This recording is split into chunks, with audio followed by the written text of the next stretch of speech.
Bloomberg Audio Studios. Podcasts, radio, news.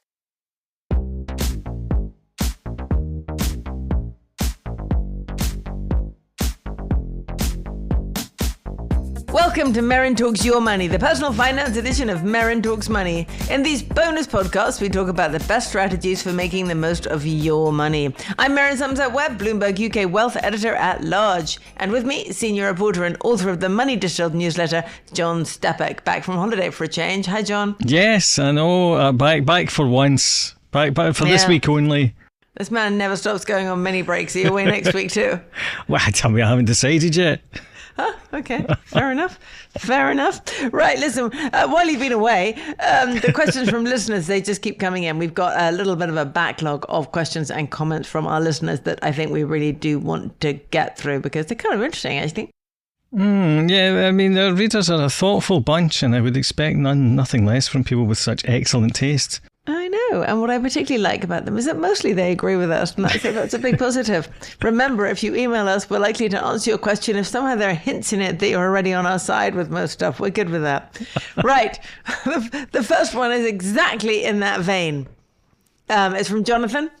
He enjoys listening to our show. That's great, Jonathan. Keep telling us that. And he wonders if we think it's a good idea to be overweight in commodity stocks at the moment. I am torn between the idea that tariffs will cause prices to increase globally as countries work to reshore supply chains, or that the possibility of an imminent stock market crash due to the 21st century equivalent of Smoot-Hawley will cause all stocks to collapse. Well, Jonathan, you may be overthinking. Which one is more likely, or is it better just to buy gold and wait for it all to blow over? Now, the first thing to say is that John and I, we do not give advice. This is not an advice podcast. I'm hard pushed to find any advice podcast, actually. So we cannot tell you exactly what you should or shouldn't do.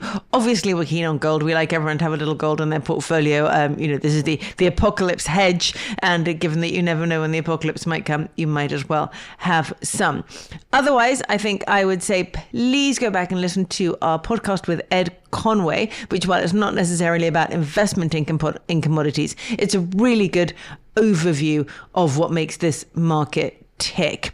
And then I would say that we are going to be doing in the very near future a full podcast on commodity investing itself. So that is there. Do both of those things. The other thing to say is that in general, it is true that commodities have a great record as a diversifier and as a protector against inflation. So if you look back at that period before, say, 2007, commodities had a pretty good positive annualized return. Post that, when we moved into our low inflation era, you will see that commodities had a pretty lousy annual return, negative actually, from 2007, that decade on. So it used to be that everybody had commodities in their portfolio. It was expected, along with equities, bonds, commodities. You had them in there as your diversifier, your inflation protector.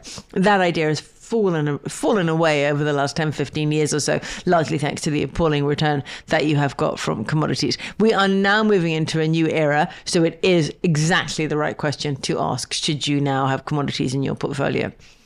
John, what do you think? Yeah, I think the other point to make is that there are differences between commodity stocks and commodities themselves, as you can see from the gold miners and gold, for example. And also, I would be ever so slightly wary of fretting too much about the macro picture when it comes to your own portfolio specifically. So the question of, are tariffs going to raise inflation, or are they going to cause an actual stock market crash?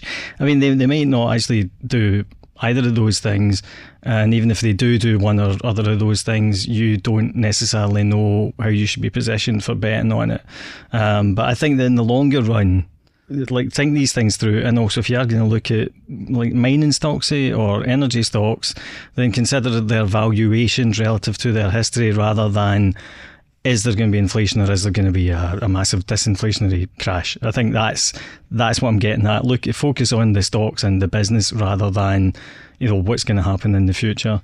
And the other thing I think is really important to say about commodity prices, and hence by extension maybe about miners, is that just because commodity prices are rising and doesn't necessarily mean that they will keep rising or stay high. One of the things we always say in commodities is that the solution to high prices is high prices, because high prices incentivize increased supply, and you get increased supply, and then of course your prices come down. It's a very, very cyclical business to be in. There is an argument, I've made it myself, that high prices may not be the solution to high prices in quite the same way in the current environment because of the environmental movement, and very, very hard to open a new mine now. It used to be relatively easy. You want to dig a hole in the ground, you dig a hole in the ground.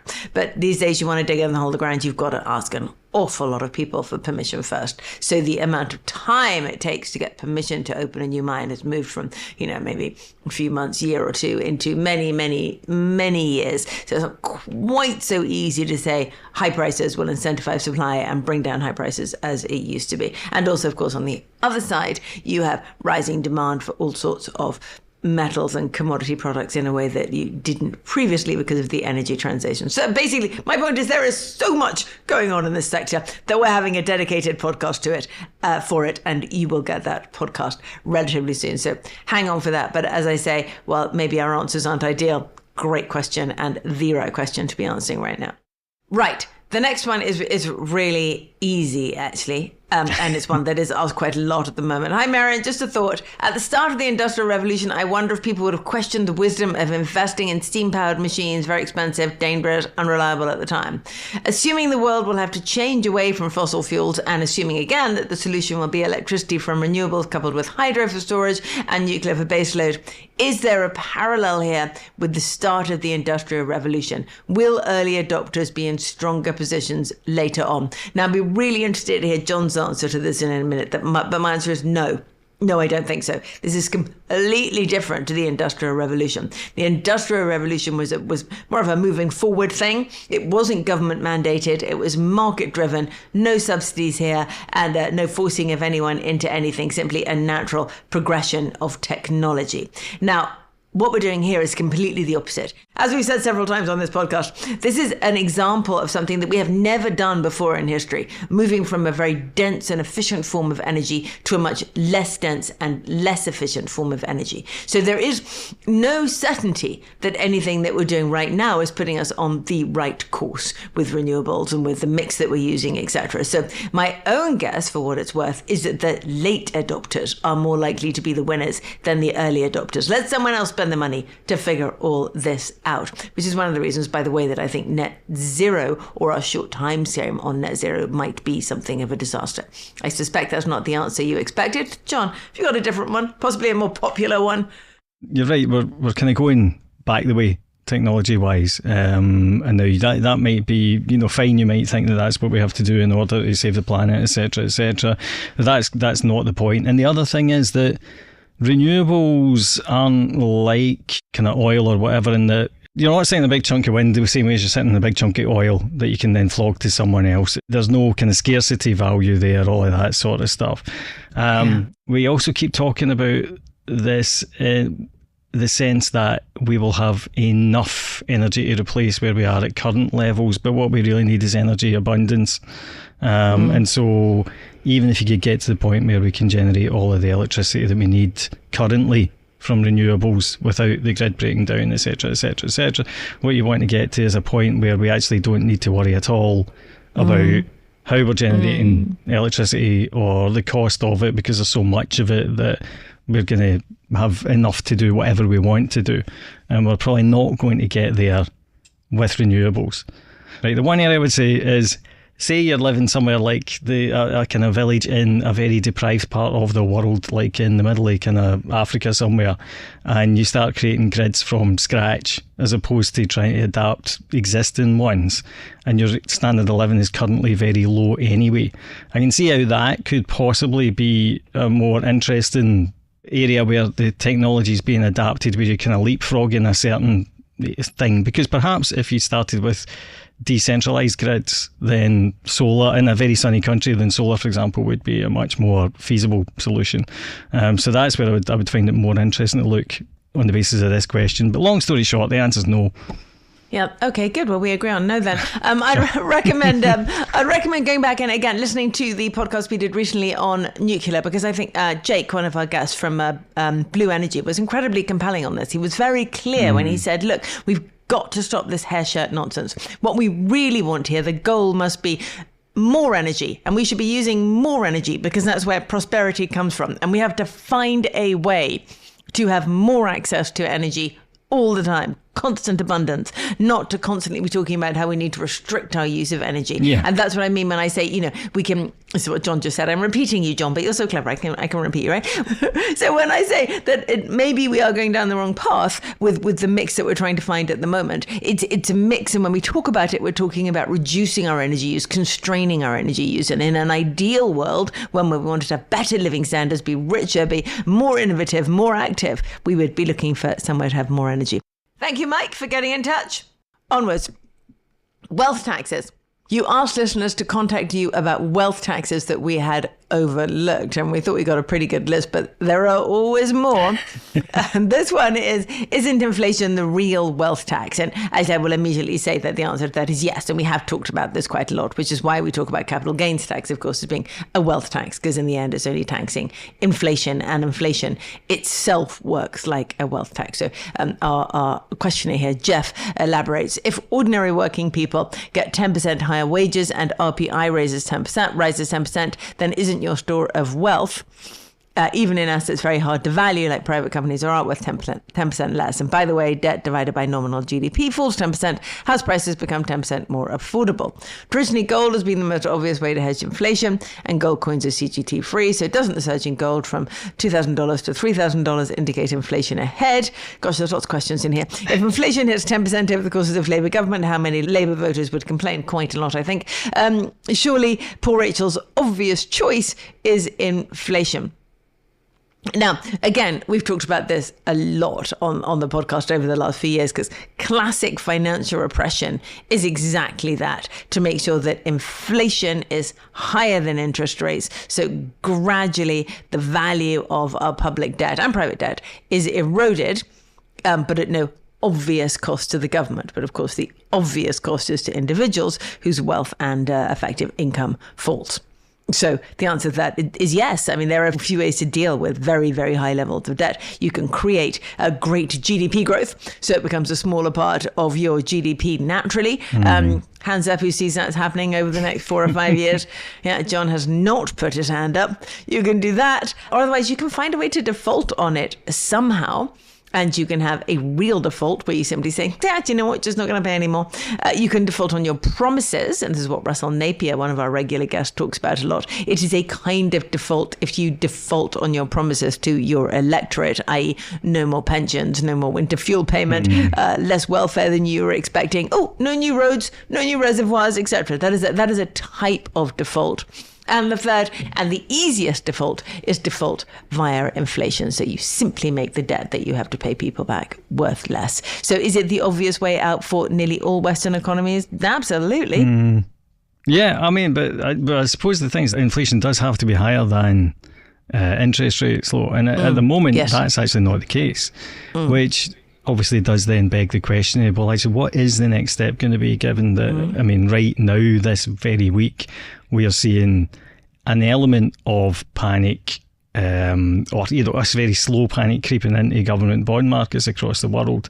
And so Moody's has downgraded the US Treasury bonds from AAA to one notch beneath that. And I mean, on the one hand, it's not a big deal. On the other hand, it's actually a very clear signal that actually the government debt is no longer anywhere regarded as a safe haven.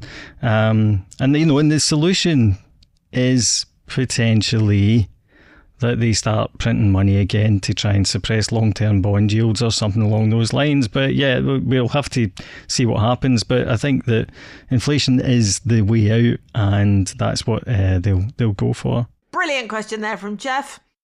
This is an interesting question, this one, isn't it? It is. The next one is really interesting, but I'd actually say, John, this is the most depressing question I think I have ever received in our entire history of working together, which now is heading towards 2 decades. I say that this question is the one that makes me feel more than ever that we have made an absolute mess of our tax system, of our society, of our feelings of ambition. Everything's absolutely miserable, and I don't think I'm over-egging this. So here we go. I am 35 years old and earn around £100,000 a year. Well done. I am married with a very young daughter. Also well done. My wife doesn't work, so after tax, pension and rent, that salary doesn't afford a particularly lavish lifestyle. We have a decent amount of savings, 10% physical gold allocation. Hooray! 20% cash, 70% equities. So we are financially secure. Again, well done. This person sounds like they're doing really, really well. You read that first paragraph and you're like, well, hey, go you, right? So here we are. Here we get to the bit that makes me just so sad. I'm at a bit for a crosswords where I'm having doubts about continuing to work such long hours. He works at a PE-backed company. Yeah, we know about those.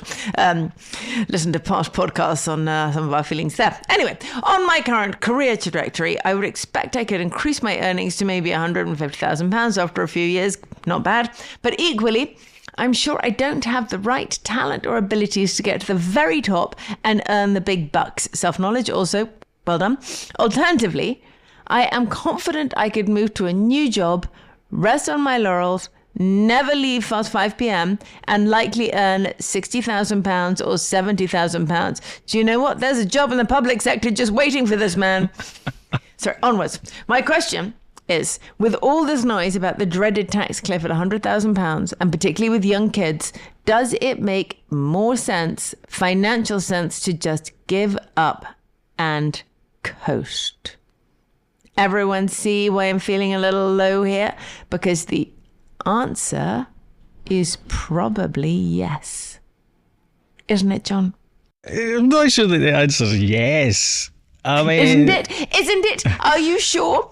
If you live in a world where every time you turn around, you are taxed. When you're near that cliff edge, and you've written about this before, go back and find John's stuff on this, where you're near that cliff edge where a raise might actually mean your take-home pay falls. When you're looking around and you're seeing what your tax money is spent on, and you'd like to spend some more time with your children, and you're fed up with working for a PE company that... took your company over and is now ripping out the costs, planning to list it with masses of debt, etc. And you're looking around you at lots of people who maybe don't work that much, people who work from home every day, people, all this kind of stuff. You're looking around, you go, what am I doing? I'm the idiot here. Maybe I'll just stop and coast. And so the incentives, financial incentives suggest that maybe that's not the worst idea. And you and I would say, well, hang on, where's your ambition? What about your future? Maybe you're wrong. Maybe you won't just get to 150, or maybe you'll get to 200. Maybe you'll be CEO. Maybe this is hugely satisfying. And maybe it's true that just this bit at the beginning here with young kids and hard work and long hours, etc., this is a tough bit of life. Work on through, push on through, and it'll be great on the other side. I mean, maybe we could say that, but are we right? Look, I take your point, I take his point, I understand how he feels. I've sort of been in a fairly similar position, but first things first, so the tax cliff at £100,000, it really is important to understand a few things about that. Right, you only lose money if you lose your free childcare. Now, this chap has pointed out his wife doesn't work, so presumably she's looking after the kids, so they're not presumably paying for childcare. Now, if my assumption there is wrong, then the 100,000 cliff really matters. But as it stands, once he earns over £100,000, he's going to be paying away between, he's only going to be earning between 30 and 40 pence for every pound that he takes home up until he gets £125,000. But the thing to do with that then is presumably the company he works for will offer salary sacrifice. So he should ram the rest of that into his pension to stay below the £100,000 mark, seeing as I'm assuming he can afford that if he's planning to coast. For proper sort of discussion of this, I'd need to know what his kind of plan B was. It's like, so why do you want to coast? Why do you want to, is it spend more time with your young kids? Then I can completely understand that, but also your daughter's only going to be young for the next 5 to 10 years. How long are you going to be at home for? And then you're kind of, whatever you turn 50, you're sort of sitting there going, actually, I'm fed up in my, whatever this job is that's going to pay him 60 or 70k. I mean, I'm curious as to what that is. I mean, there's a part of me that thinks maybe you should be going and getting a sense of what is something that's going to press your buttons. If you're feeling financially John, secure. are we getting back into the world of find your passion? No, find your passion, but you've got to find something to do with your life for the rest of it. I mean, I don't golf, think you can't semi-retire at the age of 35. He's not talking about semi-retiring. He's talking about doing a 9-to-5 job, like most of the population, or a large percentage of the population. How many jobs are actually 95, especially ones that pay 60 or 70? Those jobs don't actually exist. They don't exist. I don't know. I mean, I tweeted the other day that I had telephoned the DVLA 14 times in one morning in a desperate attempt to get it answered. And every single time I got a response saying that they had unprecedented levels of blah, blah, blah, blah, blah. I rather suspect there's an awful lot of people sitting behind those phones who work under 9 to 5 a day, but, I agree, but I don't think any of them are getting paid 60 or 70k. No, I mean, like, honestly, I do think that's a slight issue. I think a lot of people, because also a lot of people who are listening to this will be like, 100k, that's a lot of money. And I totally, he's right. It is not a lot of money split between, and also, look, he's still renting. I mean, that is another issue here. I mean, I'm assuming that at some point that he wants to buy a property. Maybe he doesn't. Maybe he's comfortable renting for the rest of his life, but that's another reason why. Yeah. John, he's confident he can get one of these jobs at 60 or 70k. So take him at his word. Yeah. Take him at his word. So, after tax, his income isn't going to fall massively, and maybe his wife will go work part-time, and then they'll get the childcare. Yeah, and I think we might be. I think again, we're overthinking. We don't know enough about their circumstances, but I just find it very depressing that this thought is even in people's heads, that the system feels stacked against people to the extent that their ambition is stunted. I mean, the fact that he's asking, you're right. The fact that he's asking is depressing. And also, at the end of the day, if he thinks he's achieved escape velocity at this point, then actually, that the point at which your income and your lifestyle, or your income's outstripping your lifestyle, and your lifestyle's not getting more expensive, then absolutely fine. But I just think also maybe he's just feeling down. For God's sake. He's pissed off with his job. And he's got young kids and you want to see them. He didn't come here for life coaching, John. Sometimes that's what you really need, Lomar. Okay. All right. Well, anyone else who would like life coaching from John, do send your questions in. I was starting one Substack in a few weeks, clearly, but why not? Right, I'm going to leave that one behind because I'm still feeling stressed about it. Bertrand, thanks so much for getting in touch. One more for today. This is about it. Someone starts their question with exactly the right thing. I like your podcast greatly. Thank you very much, Paul. We're very keen on you too.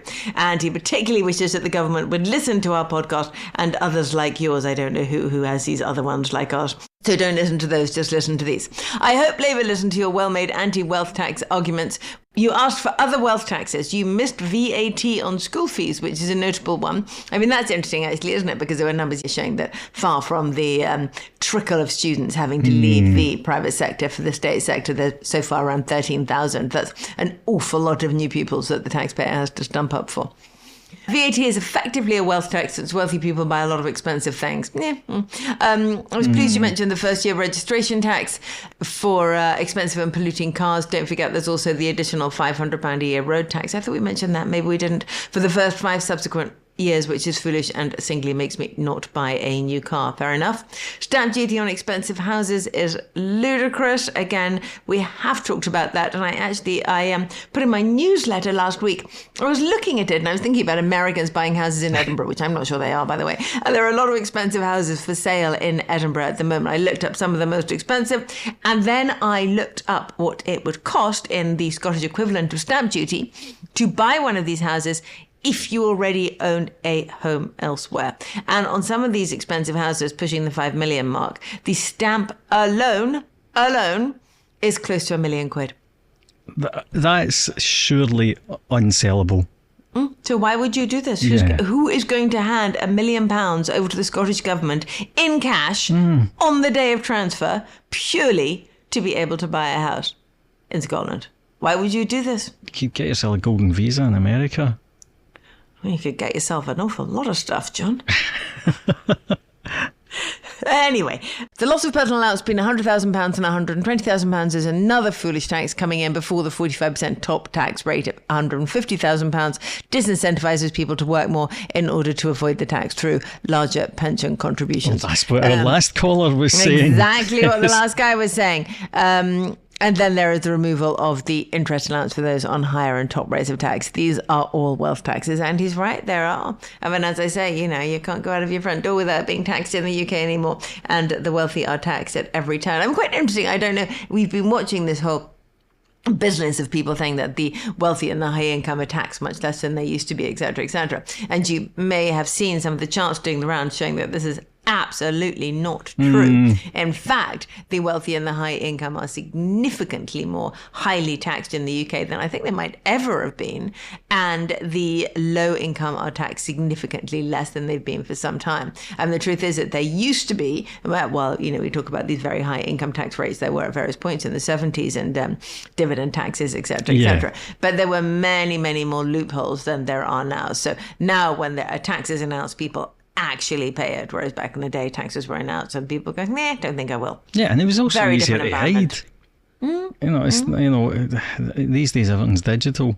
Whereas, I mean, I remember someone telling me about whenever there were exchange controls, and this is a minor thing, this was when you couldn't take money with you on holiday, and they were talking about some kind of cousin or uncle of theirs that had just stashed a load of notes in the hubcaps of their car. I told you this was that story. You? Yes, it was me. Had they not gone on fire or something like that by the time they got to France? By the time they got to France, they were powder. Yeah, this is an old school friend Yeah. of mine's father. By the time they got to France, they had only powder in their wheel. Yeah, if you're going to evade, kind of like exchange controls, and see, this is why you need Bitcoin. Okay. Sorry. Right, I think that's it. There's a lot of questions. More than enough. We got more than enough for one day. Then we have more questions. We will answer them another time. Please do keep sending us in more questions. A, we really enjoy them, and B, we suspect that other listeners enjoy them and find the answers interesting as well. Well, at least find the questions interesting. So do keep sending them in if you have them. Thank you for listening to this week's Merryn Talks Your Money. If you like our show, rate, review and subscribe wherever you listen to podcasts. Also, be sure to follow me and John on X or Twitter at MerrynSW and John_Stepek. This episode was produced by Moses Andam, Summer Sadi and Tala Amadi. Sound design by Blake Maples. Questions and comments on this show and all our shows are always welcome. Our show email is merrynmoney@bloomberg.net.